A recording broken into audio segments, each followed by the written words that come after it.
कम से कम मैं 100 रिटेलर से जाके मिला, बहुत से डिस्ट्रीब्यूटर, होलसेलर, छोटे छोटे व्यापारियों से मिला कि कैसे और कौन सी टेक्नोलॉजी, मैंने पूरा रिसर्च किया कि उससे उनका बिजनेस ऑटोमेट हो जाए, गल्ले पे बैठना ना पड़े, बिजनेस अपने आप चले, अपने आप चले। पहले आप समझते हैं कि मैं रिटेलर भैया, अगर आप मेरे साथ आ गए हो, छोटे दुकानदार, छोटे व्यापारी, 12 स्ट्रैटेजी। पहला, आपकी दिक्कत क्या आती है, आप गल्ला क्यों नहीं छोड़ते? क्योंकि स्टॉक मैनेजमेंट की दिक्कत रहती है।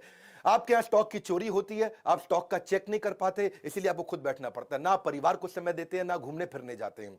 आपकी बात कर रहा हूं भैया, मेरी बात ध्यान से सुनना। जिस छोटे व्यापारी को जानते हो इस वीडियो को दे देना, उसको संजीवनी दे रहा हूं। स्टॉक मिसमैनेजमेंट के कारण जब कस्टमर आता है, आपको पता ही नहीं आपके पास कौन सा स्टॉक है, कौन सा नहीं है, कौन सा खत्म होने वाला है। कस्टमर को कई बार खाली हाथ लौटना पड़ता है, उसको समझ में नहीं आता है। अगर आपके पास राइट सॉफ्टवेयर होगा, ना दिया अपने परिवार को वक्त, ना पूरी हुई पर्चों की फेरी, पर्चा लेके आता ना कस्टमर, दिन भर बने बैठे चौकीदार, फिर भी हो गई पैसों की चोरी, आपका स्टॉक भी चोरी होता है, पैसा भी चोरी होता है। पहले आइटम आपके कम हुआ करते थे, आज से 20 साल पहले, लेकिन अब आप बिस्किट के भी 20 आइटम हो चुके हैं, साबुन के भी 30 आइटम हो चुके हैं। 2-3 ब्रांड हो तो कोई दिक्कत नहीं है, 15,000 आइटम आपके पास है। लेकिन आपका अगर राइट सॉफ्टवेयर आपने लगा लिया तो कौन सा शॉर्टेज है, कौन सा जल्दी खत्म हो जाएगा, ओपनिंग, सेल्स, परचेज, क्लोजिंग, सारी ट्रांसपेरेंसी सब आप मेंटेन कर सकते हो। इसके बाद दूसरी दिक्कत एक्सपायरी मैनेजमेंट। कौन सा आइटम एक्सपायर होने वाला है, कहां पता लगता है आपको? याद थोड़ी रहता है।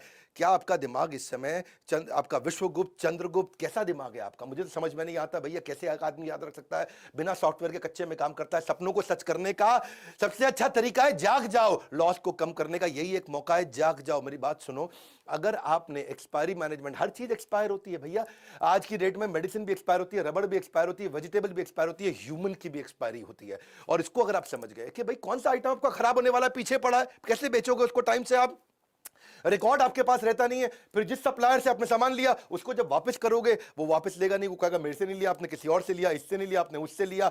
इसके बाद अब जब आपको अलर्ट मिलने शुरू हो जाए टाइमली, आप रिटर्न कर सकते हो टाइम से। सॉफ्टवेयर होगा तो पता चल जाएगा कौन से सप्लायर से लिया, आपका कोई डिस्प्यूट नहीं है, कोई बैक एंड फोर्थ नहीं करना। मैं कई सारे सॉफ्टवेयर को पढ़ा, इंडियन को पढ़ा, इंटरनेशनल को पढ़ा, बहुत सबके नाम मैं ले सकता हूं, लेकिन मैं अभी धन्यवाद आज इंडियन सॉफ्टवेयर मार्क को करूंगा, जिसने 50% मार्केट शेयर कैप्चर कर लिया इंडिया में।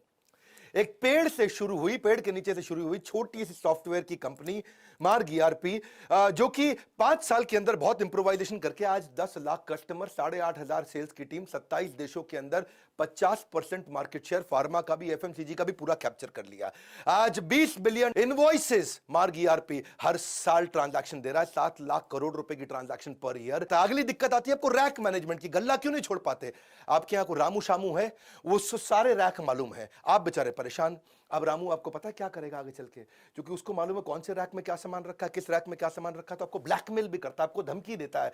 अगर आपके पास कंप्यूटर हो तो कंप्यूटर के दिमाग में सब चीजें आ जाएंगी, कौन से रैक में कहां क्या सामान रखा है। घर में आप अपने कच्चे मौजे तो ढूंढ नहीं पाते, दुकान में क्या सामान पड़ा है, कहां पे कैसे पता चलेगा आपको? अगर दूर करनी है अपनी डिपेंडेंसी की परेशानी, तो टेक्नोलॉजी को अडॉप्ट करो, नहीं सुननी पड़ेगी किसी की मनमानी। ईआरपी के सॉफ्टवेयर से आपको हर रैक का पता लग जाएगा।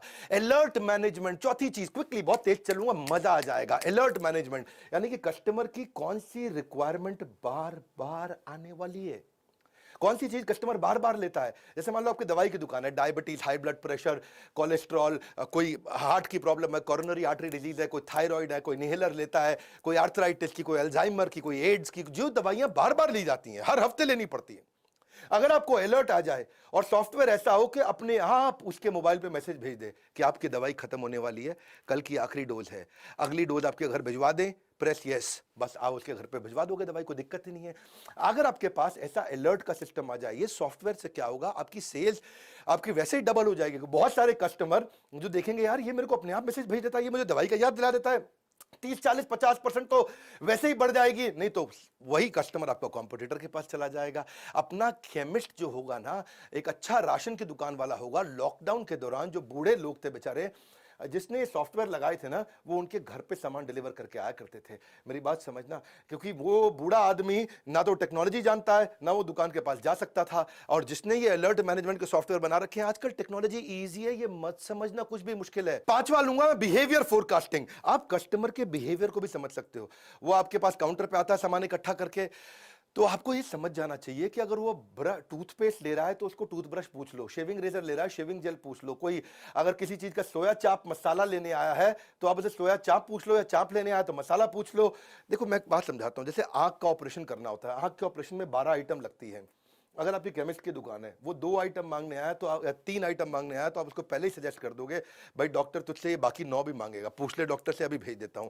इंजन कोई रिपेयर कराने आया, आपके पास सॉफ्टवेयर है, वो इंजन की अगर बांधने में उसको 7 आइटम लगती है, वो 2 मांगता है तो आप उसको 5 बाकी की सजेस्ट कर सकते हो। कुछ सिलेबस की किताबें मांगने आया है, 12वीं क्लास की, 11वीं क्लास की, आप समझो कि उसने आपसे 8 किताबें मांगी, तो आप बताओगे भैया तेरे सिलेबस में ये 8 और लगेंगे। ये सब चीजें सॉफ्टवेयर अपने आप बता सकता है, कंप्यूटर याद रख सकता है, आदमी याद नहीं रख सकता।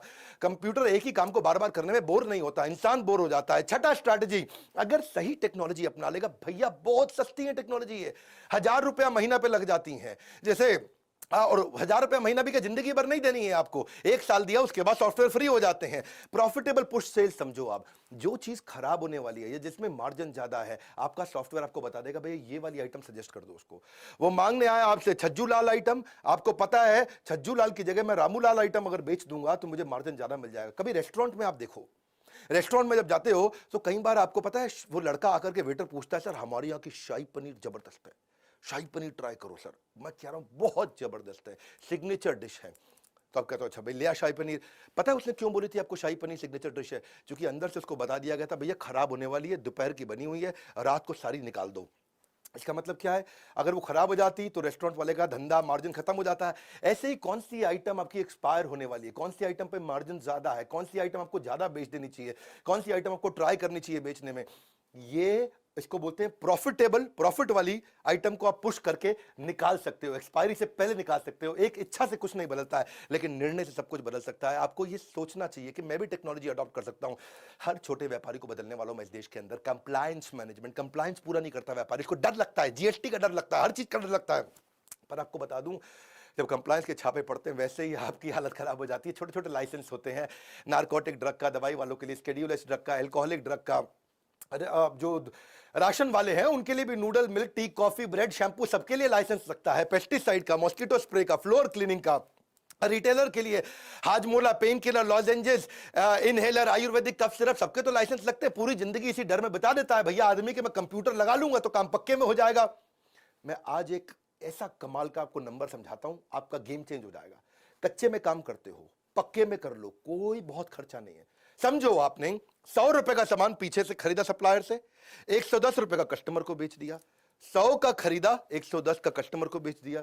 वो जो 100 का खरीदा और उसका जो 100 आगे गया, उसका जीएसटी का इनपुट क्रेडिट आपको मिल जाता है। आपको जो टैक्स देना है वो केवल बचे हुए 10 रुपए पे देना होता है, और 10 रुपए पे केवल 1 रुपया टैक्स देना होता है।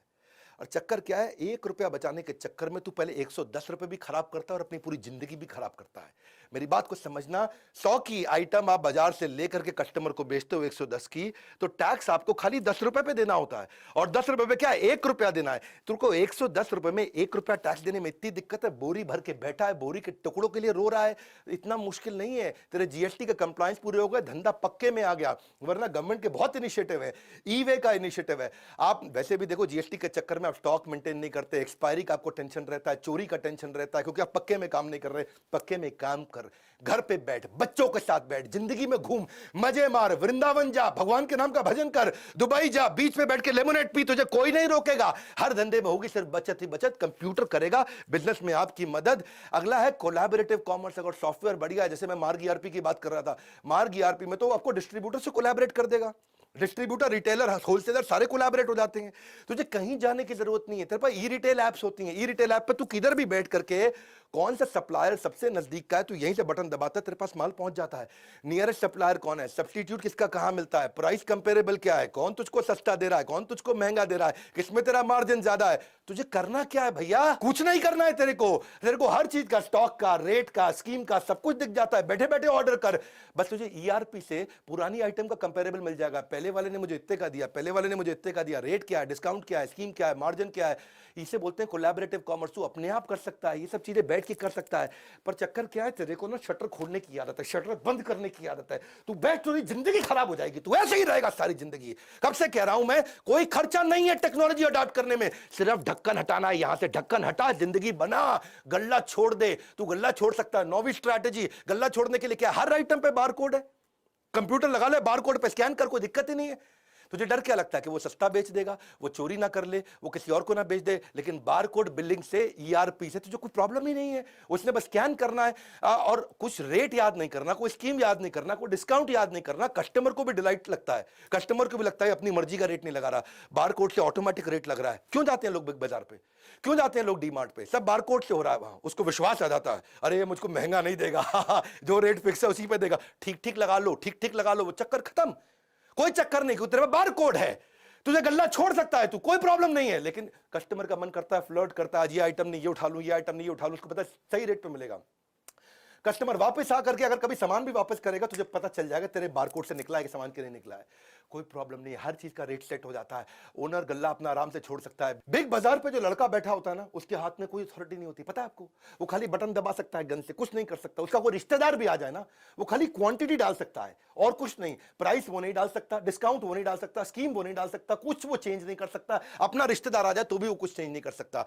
अब एक आखिरी जो दिक्कत जो मुझको लगता आती है वो है कि डिस्ट्रीब्यूटर होलसेलर बेचारे माल बेच देते हैं, कैश उनका आता नहीं। सेल्स का मतलब कैश थोड़ी होता है, sales is not equal to cash. माल बिका है, कैश नहीं आया है, उधार देता जा रहा है, तेरा पैसा फंसता जा रहा है, तेरा बैड डेट बढ़ता चला जा रहा है। एक अच्छा डिस्ट्रीब्यूटर 200-250 बिल हर रोज के बनाता है और उसको बेचारे को पता नहीं चलता कि भैया कौन पैसा मुझे टाइम से देगा, कौन नहीं देगा। सॉफ्टवेयर ठीक होगा, सॉफ्टवेयर अलर्ट देने शुरू कर देगा कि इसकी पेमेंट साइकिल्स ठीक नहीं है, इसके पेमेंट का टाइम आ चुका है। वरना तुम्हारा अकाउंटेंट 50% टाइम खाली बैंक में घूमता रहता है। लेकिन अगर बैंक को सॉफ्टवेयर से इंटीग्रेट कर दिया जाए तो ये क्या है, आपका देसी मुनीम नहीं है, ये आपका स्मार्ट मुनीम बन गया। और किससे किसको कितना पैसा देना है, किससे कितना पैसा लेना है, सॉफ्टवेयर अपने आप बता देता है। भैया इसके लिए एक लड़का सॉफ्टवेयर पर लगा दो, जिंदगी आसान हो गई आपकी। मैं एक बात समझाता हूं आपको, कौन वापस करेगा, कौन भागने वाला है? आपके सॉफ्टवेयर आपकी कस्टमर की पेमेंट की हिस्ट्री, आपके सप्लायर की पेमेंट की हिस्ट्री, आपके रिटेलर की पेमेंट की हिस्ट्री, इसके बिहेवियर को एनालाइज कर देगा, फोरकास्ट कर देगा रिकवरी। आज मैं आपको गेम चेंजिंग आइडिया दूं, 3 चीज ध्यान रखना, कभी उधार आपका मरेगा नहीं। 3 चीज ध्यान रखना। एक, जिसको उधार देना है उसके साथ डिसाइड करके कंप्यूटर में डाल दो कितने अमाउंट का उधार देना है। मान लो 50,000 रुपए की लिमिट हो गई, तो जैसे ही उसका 50,000 रुपए हुआ, आपको तुरंत उसको मैसेज भेज देगा, भैया पैसा दे दे, और तेरे को अलर्ट दे देगा इसको और माल मत दे। दूसरी चीज, उसको ये भी बता दो नंबर ऑफ डेज का उधार कितना हो सकता है। वो 50,000 का आपने मान लो रख लिया लिमिट, 45,000 रुपया उसने उधार ले लिया, लेकिन वो कभी वापस ही नहीं आया, आपको याद ही नहीं है, क्योंकि आपका कंप्यूटर अलर्ट नहीं देगा आपको, आपको याद नहीं आ रहा है। तो 45, आप उसको ये भी बता दो नंबर ऑफ डेज, 30 दिन का उधार दूंगा। तो उसने 50,000 से कम भी लिया, लेकिन 45,000 ही लिया, लेकिन 30 दिन पार होते ही फिर से अलर्ट आ गया। और एक नंबर ऑफ बिल कि भाई 3 बार उधार दूंगा, चौथी बार नहीं दूंगा। वो ये भी हो सकता है कि 15-15 हजार रुपए के 3 बार उधार ले ले आपसे, आपने उसमें वो पहले हफ्ते में ही ले ले तो 30 दिन तक भी वेट नहीं करना पड़ेगा। ये 3 चीजें, नंबर ऑफ डेज, कितने अमाउंट का उधार देना और कितने बिल का उधार देना है, मैं इसके ऊपर बहुत डिटेल में वीडियोस बनाता हूं। लेकिन आज मेरे को पता है यूट्यूब पे ज्यादा टाइम नहीं लगाता, मैं जल्दी जल्दी आपको कंटेंट देता हूं, रियल कंटेंट। आज तक कोई कंटेंट मैंने अपनी जिंदगी में रिपीट नहीं किया, हर बार रियल कंटेंट देता हूं। अच्छा सॉफ्टवेयर होगा ना तो 11वां पॉइंट भी ले लो बोनस, डेटा बैकअप अपने आप हो जाएगा, खुद ही डेटा बैकअप होता रहेगा, क्लाउड पर डलता रहेगा। ईआरपी सॉफ्टवेयर इतने बढ़िया से बैकअप लेते हैं। मैं मार्ग को धन्यवाद कर रहा हूं इस समय, क्योंकि मार्ग की ने 50% मार्केट इंडियन कंपनी ने कैप्चर कर ली। 50% रिटेलर, डिस्ट्रीब्यूटर, होलसेलर, फार्मेसी के, एफएमसीजी के कैप्चर कर लिए। इसी कारण उन्होंने क्या कैशलेस पेमेंट भी सिस्टम कर दिया, मार्ग पे बोलते हैं इसको। अपने आप ऑटो रिकंसिलेशन हो जाता है, ऑटो रिमाइंडर हो जाता है, ट्रांसपेरेंसी आ जाती है। 24 घंटे 7 दिन किसी भी समय 365 दिन अपने आप पेमेंट हो सकती है। आपको मार्ग पे का सिस्टम बहुत बढ़िया और नया बनाया है कि पेमेंट में कोई डिले नहीं होगी, फिजिकल विजिट की कोई रिक्वायरमेंट नहीं है। मेरी बात बड़ी सिंपल है भैया, तू कंप्यूटर लगा ले, टैक्स की चिंता मत कर। तेरे को बताया 100 रुपए का माल जब 110 पे देगा, तुझे खाली 1 रुपए पर टैक्स देना, कुछ नहीं करना है। क्यों घबराता है? सॉफ्टवेयर लगाना है। मैं मार्ग ईआरपी को रेकमेंड जरूर करना चाहूंगा, वैसे बहुत सारे हैं, ये इंडियन है, बहुत अच्छा काम किया। मोनोपोली किसी ने ऑर्गेनिकली क्रिएट कर ली बिना एडवर्टाइजमेंट के, इसलिए मैं उसको बधाई देता हूं। मार्ग ईआरपी का भी नंबर दे दिया मैंने आपको, तो आप इनको फोन करके इनसे अपने सॉफ्टवेयर के बारे में पता कर सकते हैं। हर रिटेलर को, हर डिस्ट्रीब्यूटर को, हर होलसेलर को, किसी भी इंडस्ट्री के ये वीडियो फैला दो, उनको बता दो भैया कंप्यूटर लगा और जिंदगी बचा।